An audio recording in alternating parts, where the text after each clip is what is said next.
Welcome to Life Fit with a DVD. Welcome back. Thanks for being here. So, today I wanted to talk about the psychology of losses and what that looks like and how you can be aware of it and mitigate some of the effects of the pain that you feel when you do experience some sort of loss. So, what are the losses that we're talking about here? That could be anything from losing a job to an important relationship, a girlfriend, boyfriend. It could be losing an object such as a phone or, even a car. If it's destroyed or totaled or whatever. A loss can take its form in a lot of ways. It can even be a pet or an animal that you have and you are emotionally attached to. But the psychology of a loss can look differently in a lot of different people, and it's been studied for a long time in the field of psychology. But the key factor is that losing something hurts much more than gaining something.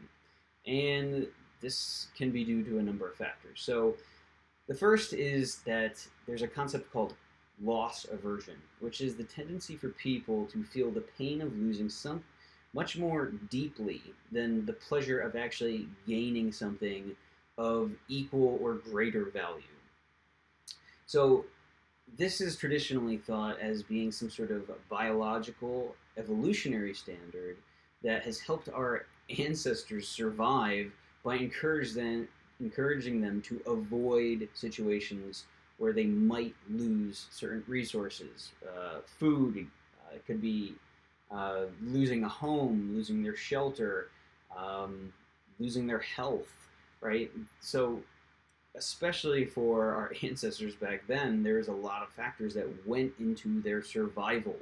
And typically, losing resources, whether it be their own or losing resource even within their tribe, societally, communally, was a very important factor for their survival.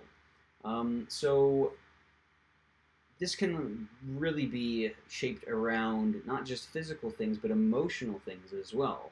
So, another factor is that losses are often perceived as being more significant than gains emotionally. And this is because losses emotionally are looked at as a deviation from the norm, where it's not something that is expected to happen. While gaining something and actually taking a risk to get more of something is typically looked at as some sort of bonus or boon or windfall that you're adding something to your resources, and that's the expectation. When you look at losses, though, the other way, losing anything is typically not expected. Um, in our modern society, there are not a whole lot of things that we experience that lead to losses. There is a standard and a status quo way of life to where we are made to feel safe around a lot of different things. And when something doesn't go as expected, it can be emotionally, psychologically, physically jarring in a lot of different ways because it causes a breakdown in a lot of our routines and our habits, and this can lead to a greater breakdown in other routines, other habits, other things that we have streamlined and specialized in streamlining. So, I mean, if your car breaks down on the road, well, that means then you might not be able to get to your job. You might not be able to go get the groceries that you need for food. And then you have to get another car. And what if you don't have the money for that car or the resources, or your phone breaks in the process? This can lead to a series of negative consequences for something that, you know, evolutionarily, if that's a word, we might not have had that complexity and that depth to our process, our routine. and streamlining it, right? So, I mean, this is the convenience of modern society, is that we have so many things that are built in that we take for granted already. So that when we do lose something, it hurts a lot. It is unexpected and it can be potentially jarring. But when you receive that thing back, you might not feel the same level of appreciation for it that losing it felt like in the first place. Um, so, this can look like a variety of different things, and there are a few strategies that we can take to try to appreciate what we have already, right? So if you lose a job, you might focus on the fact that instead of losing the job, you might have a new opportunity to create something new or a new career path. Trying to look at something from a different perspective where you're actually not, you know, losing something, but what do you have to gain by it? What is a new opportunity that you can take from it? And sure, I think the main thing that people would think about is losing a job is losing, their, finances and their money around that. What are they going to do? And there can be panic around that. Mostly because it's just a break of the routine, and they will be forced to adapt, right? And this is, very emotionally jarring for people. But reframing it so that it can be looked at in a positive experience is definitely going to be a better way to look at it, because in most cases, I mean, if you are losing a job, maybe not because you want to, but because of just large scale layoffs or something like that, then maybe you didn't even enjoy that job in the first place, and there are things about that job that you would have liked to change, but you just dealt with it because, well, the pain of changing was much greater than the pain of staying the same. But now you have an opportunity to do so. So this can also be look like where you break up with somebody. This is an opportunity for personal growth and self-improvement. What can you learn from that situation? What can you learn from that loss that can benefit you in the future?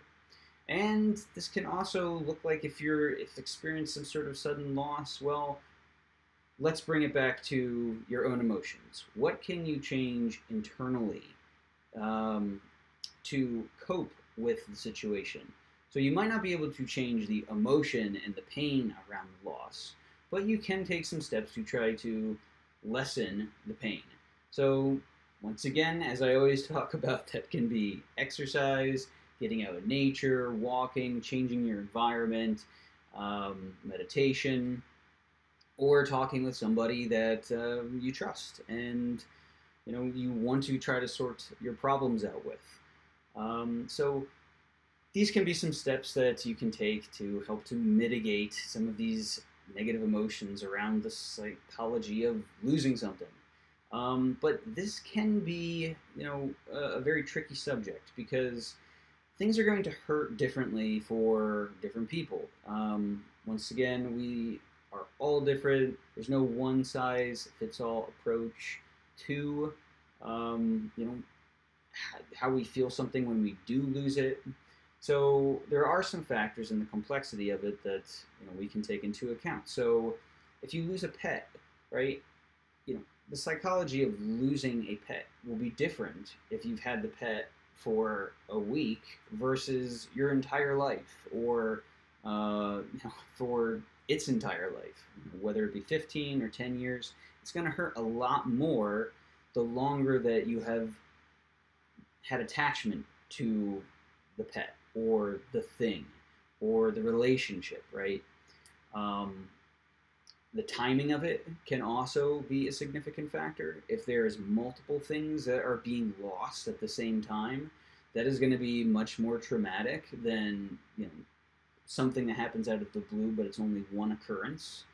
The social context can play a role, where if you are isolated and you have a feeling of that you do not have any emotional support, or something happened where it's done in a social or public setting, that loss of, whether it be your status or your reputation is going to feel a whole lot worse than if it's something that's done in private.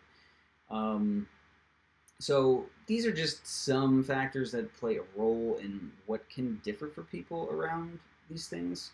But the whole reason I wanted to talk about this today was that I had perceived that I had lost something very significant a few weeks ago and was very upset about it. I was upset with myself, but at the same time, it wasn't my fault 100%. It was also kind of a random chance thing that, well, I couldn't control. And there's really nothing else I could have done about it. So then, when I went through the process of trying to reconcile what I had lost, there was an unjustness to it, where there was people blocking me from trying to get back what I had. And this was incredibly upsetting and felt very unfair, especially since by the people that were blocking me from getting my own thing back were in the wrong based on their own policies. So I did everything I could to bring to light their own policies, ask questions why this had happened, um, trying to just gather evidence, investigate, and see, what are the solutions that we can take to try to acquire back what I had lost. And the most interesting thing about it is, as painful as it was a month ago, I was able to get it back just the other day. And the funny thing is, as happy as I was to get back what I had lost, the feeling of success around that was much less than the pain of losing it. And I just find it interesting how our brains work around trying to mitigate our losses, not lose resources, and really manage our energy to not have to lose things. And I think the biggest thing that was shaking around this is it changed so many different plans that I had had around that thing, around my life, how I was going to spend my time going forward, and really had to have me consider a life, without this resource, which is incredibly significant and, kind of life changing in a way. I don't want to get into specifics specifically because, I feel like it's just too much. But we all have things that are, huge resources for us. And when we lose them, it's painful. But I also think that when we lose these things and it feels like we shouldn't have lost them in the first place, it can be even more painful because there's a lot of questions, a lot of what ifs that can pop up for us that really cause us to beat ourselves up when really there's not much we could have done. And ultimately, it's just another learning experience that, hey, I'm fortunate that I was able to get back what I had. I mean, that might not have even happened, but the psychology around it is very interesting. So once again, to be grateful for the things that we have is incredibly important because we never know when they can be taken away. Try to focus on what we have versus what we have not. I mean, this can pull into the law of attraction and really trying to generate positive energy around the things that we want by focusing on them, right? Dream about them. Commit energy towards them, as opposed to trying to beat yourself up, or not even trying to beat yourself up. Obviously, nobody wants to intentionally do harm to themselves, unless you may have been conditioned to do so, from past programming or whatever. But really, we never want to do any harm to ourselves. We never want to experience losses. So I hope this helps to try to put some framework around the psychology of a loss, why it hurts more to experience a loss versus experience something that's a gain or a positive. And it's something I just think it's important to be aware of in your life when you do lose something, and try to look at the positive uh, ramifications of it versus, you know, just the loss of what you see, what is tangible, right? Because even in my situation, it gave me an opportunity to think about things differently, to take a break, and to really look at things from a different lens, which was a productive experience. So, once again, I hope this might help frame some things around the psychology of loss. And if you enjoyed this, please like or subscribe. It would mean a tremendous amount to me. Let me know in the comments if you've experienced some tremendous losses and how you felt about them. It'd be interesting to hear. All right, until next time, thanks for being here, and talk to you later.